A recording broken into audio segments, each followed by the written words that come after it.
to our next panel pretty quick here.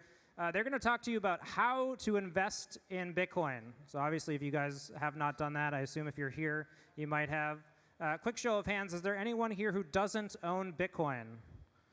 Anybody admit that? Oh, everybody's looking around. I shouldn't have asked that question. Well, if you don't, this panel may help you get over that hump. I, for many years, did not invest in Bitcoin, and I regret it. And I'm sure maybe that's a story that many of you can relate to. Anyway, I'm going to turn it over to the panel here, introducing everybody. First up, we've got Mr. Greg Carson, partner at XBTO. Next up, we've got David Roebuck, principal at Wave Financial. Yours is tough. Next, we've got Paul Veradittakit, partner at Pantera Capital. And last but not least, Mark Yusko, founder at Morgan Creek. How to invest in Bitcoin. You guys take it away. All right. So, just to be the skunk at the garden party, we're not going to talk at all about how to invest in Bitcoin. So we're going to go totally off script. And we're going to talk about investing in the ecosystem around Bitcoin. So let's first define that. So Paul, how do you think of the word ecosystem when we're talking about Bitcoin? Yeah, I think for us, just quick background. Pantera Capital, we manage about $5 billion of assets in the ecosystem. And the ecosystem for us includes a Bitcoin fund that we help people buy Bitcoin. Think of it as sort of like a white glove service for high net worth individuals and institutions get exposure to just Bitcoin. But surrounding our Bitcoin fund, we also invest into cryptocurrencies, and we also invest into companies. And so the types of companies that we invest into that we think are related to Bitcoin revolve around, brokerages and exchanges, things that we think make it a lot easier for retail and institutions to get exposure to Bitcoin and other related cryptocurrencies. And then other sort of companies that we think are helpful for Bitcoin would be including things around yield and lending. Right now, especially with what's going on with governments and money printing, a lot of people are coming to Bitcoin specifically for that sort of diversification of wealth, store of assets, et cetera. And then, beyond being able to generate more yield during this time, one of the biggest use cases of Bitcoin is really, and cryptocurrency is really just cross-border payments. So we're seeing a lot of companies out there that, for right now, you don't need to know anything about Bitcoin. Yeah. All you need to know is that cryptocurrencies allows you to send value in a peer-to-peer way from one party to another party without intermediaries such as banks. And so you can send value faster, cheaper, and more transparently. And so those types of companies are really just the ones that we think are exciting because they really just take away the complexity of cryptocurrencies but allow you to actually move money in a more efficient way. So those are some of the types of examples that we are investing into when we think of the ecosystem, things that will just use Bitcoin and get people access to Bitcoin. Greg, how do you view that word ecosystem and how would you think about investing in it? Yeah, I think we're the same at XBTO Ventures and the Humla Fund. We're focused a little bit more broadly on fintech AI stuff, but with a very heavy focus on how the ecosystem to support Bitcoin short-term and long-term work. And so that meant that our investments are in things like we were one of the early investors in Deribit, which is options and derivatives. We have an options derivatives background at the firm. So we're looking at a lot of the principal systems that basically support the liquidity, the transformation of Bitcoin. So if you look at Bitcoin itself, you look at markets around Bitcoin, stablecoin infrastructure. Stablecoins now have reached, I think it's 858 billion a day. It's amazing. Transaction volume for payments. That's a support structure underneath Bitcoin. And then now as DeFi is emerging, we're seeing a lot more companies that we can invest in. So we're kind of looking everything from trading systems. We invested in ETF products like Valkyrie. We have we've invested in XMargin and Paradigm, which are block trading and margin systems. So we're a little bit more laser focused on the key ecosystem than lots and lots of different like David? token product. This is similarly, we're deploying capital more like the infrastructure, Yep. so like fiat on-ramps. Right now we're looking at a company that's looking to launch the first Bitcoin ETF in Asia, for example, but and also DeFi on top of Bitcoin. Yeah. Those are some areas. What I think what's really interesting is, for those, actually a quick poll, although we can't see you. How many people in the room have hodled for more than 5 years? All right, all right. I should raise my hand. So I'd say a third, maybe a third. I'm only that's about 10 years. But I think that's the cutoff where it became kind of more popular. And look, if you've held for 5 years, you've made a spectacular return. But some of the investments in infrastructure and picks and shovels have actually been bigger. And I think from this point, investing in Bitcoin versus investing in the infrastructure and the ecosystem, I think it's going to be a toss-up as to where you're going to make more money. I could address that. I think that's actually a super good point. I'm saying I actually think that it's probably one of the best times in history to be in venture capital. Yeah. Because if you look at the 90s, you have this analogy of voice, payments, consumer products, Amazon, media, Netflix. Those 4 areas in 90s have been totally, totally basically like completely transformed and with huge valuations. Now we're going to see a transformation of 4 new areas: banking, asset management, and contract trade payments. And if you think about it, it's mind-blowing. Those 4 areas that we're going to are an order of magnitude bigger than the Amazon potential, than the Netflix. It's that much bigger. So if you just hodl, that's important. We all love Bitcoin. That's why we're here. But the infrastructure, like like the investments we've made and Paul's made, I know for sure, they're all doing really well as like a derivative. But it's like an equity investment is. For hodlers, it's like, oh, it's an equity investment. They don't really see the structure and governance side of it. But there's hundreds of companies that need to exist for our Bitcoin to make the impact that we have to do. It's a real thing. And our funds at Morgan Creek Digital are 80% in equity and 20% in the liquid protocols, primarily Bitcoin, but a few other things, but mostly Bitcoin.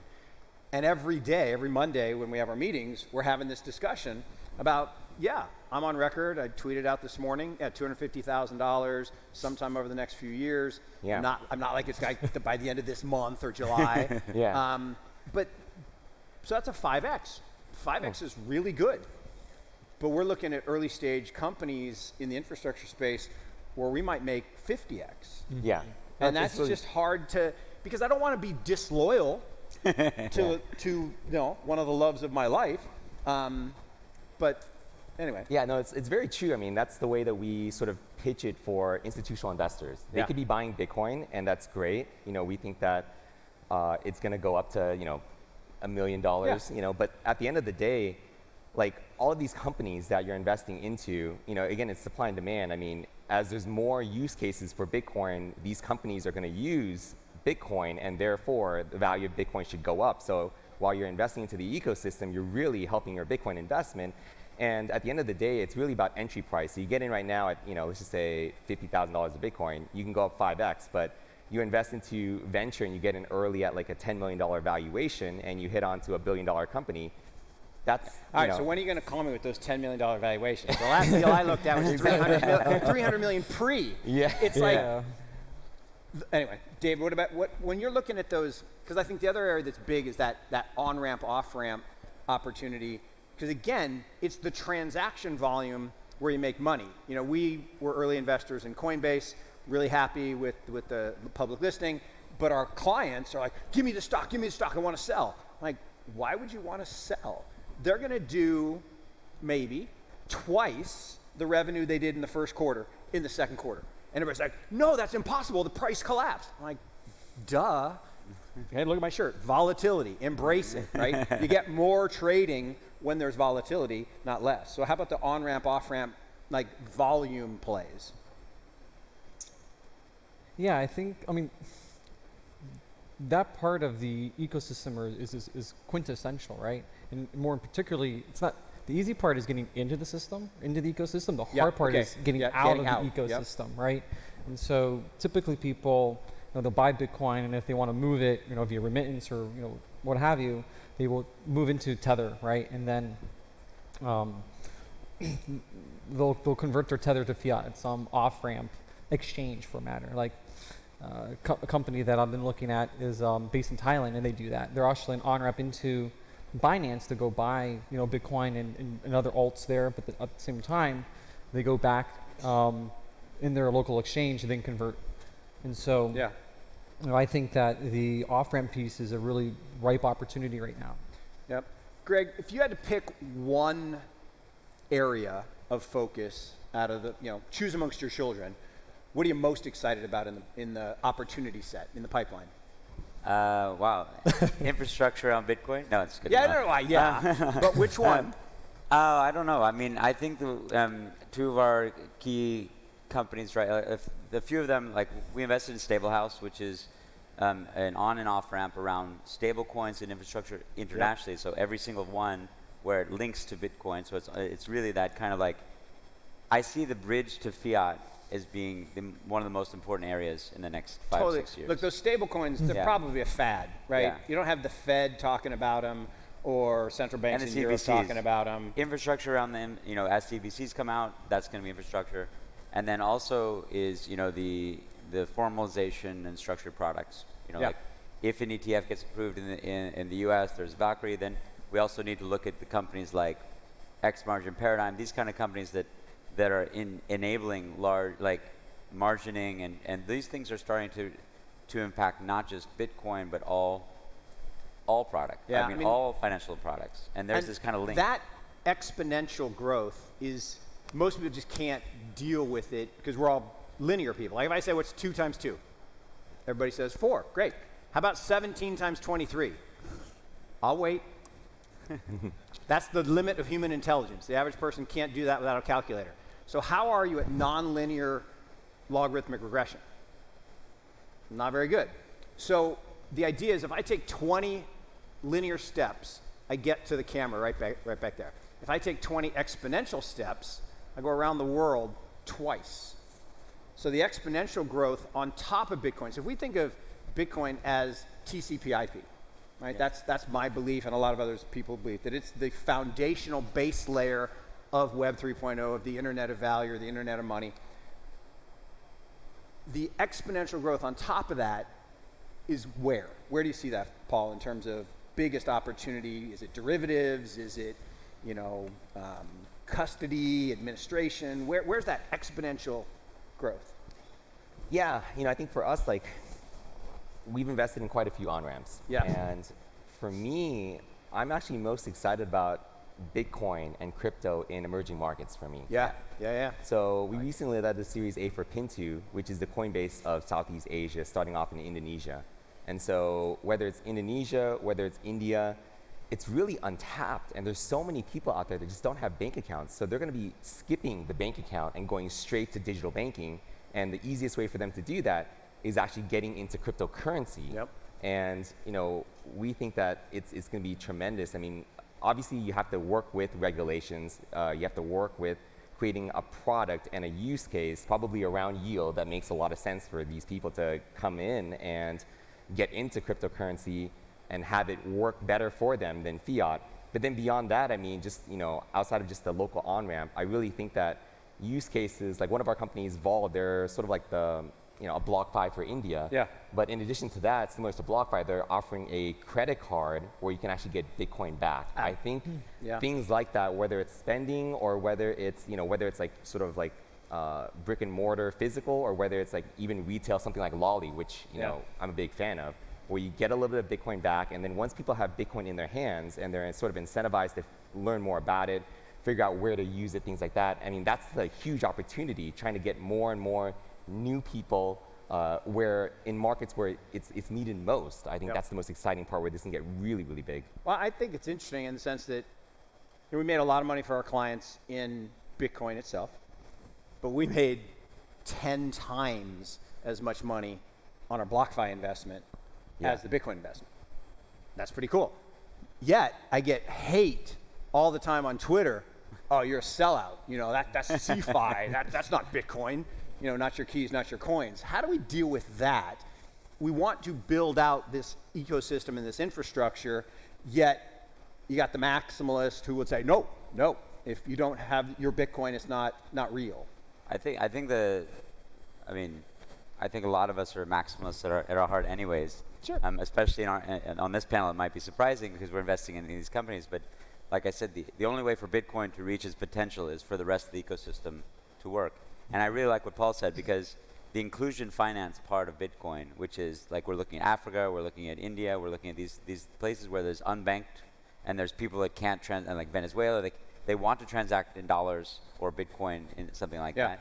And so you have the two sides of the spectrum. There's huge opportunity, like payments and remittance in these countries, which is nice that we're all global focused. Yeah. And then at the top, we're actually in our fund, we're working with the global fund administrators, so we can actually now accept Bitcoin into the fund or accept stablecoin into our fund outside the banking system, but within the KYC regulated world, we can do that now. So that's a huge step, even at the top side of the institutional side, is letting institutions and letting hodlers enter this kind of institutional ability. Like in the past, it's like, hey, can we send you a stablecoin? I think half the fund administrators have been like this, like, no, you can't do that. And that basically takes all these, these people like, and also they don't realize how you invest in venture, because when you invest in a token fund or a hedge fund, you give them all the money up front, and then they may pull it back at some time. But when you commit, 10 million to our fund, that money, we only pull that money from the investor on capital calls. Well, the other area that is part of the ecosystem that is incredibly valuable, and I'm sitting next to Paul, and I talked to Dan 8 years ago when he shut down his macro hedge fund, gave back $1 billion, said, I'm starting a new firm. I'm like, oh, what are you going to do? He's going to spend the rest of my career focused on Bitcoin and blockchain. I said I wasn't running drugs on Silk Road. I was not a cryptography student, didn't get it. So I missed that one. But his fund was $15 million. So imagine going from $1 billion, charging 2 and 20, to 15 million. Now $5 billion. That asset, Pantera, is very valuable. So two of our biggest investments were in asset managers. David, I know you're looking at an asset manager in Asia, right? Yeah. That asset manager is like it's like an investment platform, and they're the ones that are looking to roll out that first Bitcoin ETF, and then subsequently other ETFs, TBD if it's going to be an ETH or another top 5 token or what have you.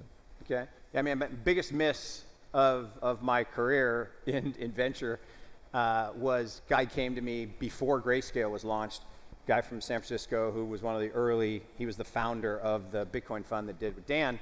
He said, hey, I got this great idea. Let's create this public vehicle for investors to own Bitcoin. I'm like, nah, that was bad. So Greg, in asset management, are you guys looking at anything? I mean, other than people wanting to own a piece of you or a piece of you, or?